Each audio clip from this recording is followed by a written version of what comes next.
बात 20 जनवरी 1995 की है। एक 13 साल का बच्चा तैयार होकर स्कूल के लिए निकला।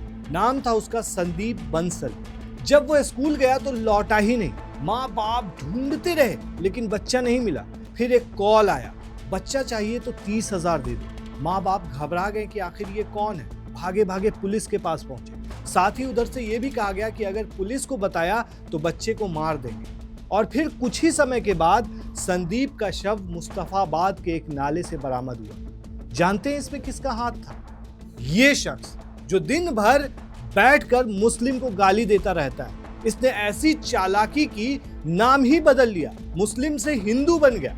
और ये आदमी उस वक्त उस बच्चे के स्कूल में मार्शल आर्ट सिखाता था। मतलब ये उसका शिक्षक था। इसी से आप सोच करके देखिए, इसकी चालाकी देखिए। 1997 में इसे उम्र कैद की सजा मिली।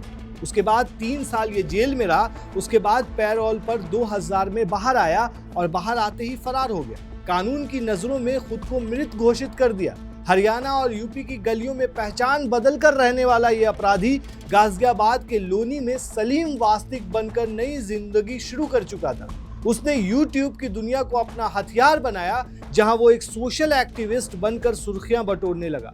इतना ही नहीं, इसकी कहानी से प्रभावित होकर एक बॉलीवुड प्रोड्यूसर ने तो इसकी बायोपिक के लिए इसे 15 लाख रुपए का एडवांस भी थमा दिया था। इस अपराधी की किस्मत का पन्ना तब पलटा जब दिल्ली पुलिस की क्राइम ब्रांच के इंस्पेक्टर रॉबिन त्यागी की टीम को एक गुप्त सूचना मिली कि ये चर्चित एक्टिविस्ट ही असल में पुराना मोस्ट वांटेड मुजरिम 1995 वाला। पुलिस ने पुराने रिकॉर्ड्स, फिंगरप्रिंट्स और फोटो का मिलान किया तो पैरों तले की जमीन खिसक गई। लोनी में छापेमारी कर उसे दबोच लिया गया। मतलब सलीम वास्तिक वही था जिसने संदीप बंसल, एक 13 साल के बच्चे को 31 साल पहले मार दिया। सलीम की जिंदगी का ड्रामा यहीं खत्म नहीं होता दोस्तों। फरवरी 2026 में लोनी में उस पर चाकू से जानलेवा हमला होता है, जिसके बाद पुलिस 2 आरोपियों का एनकाउंटर भी कर देती है। उस वक्त वो पीड़ित बनकर सामने आया था। पूरे देश में उसका नाम हो रहा था कि देखो उस पर हमला हुआ है, और एक तरह से विक्टिम बना हुआ था। और था भी, नो डाउट, उस टाइम में किसी पे भी हमला करना ये गलत बात है।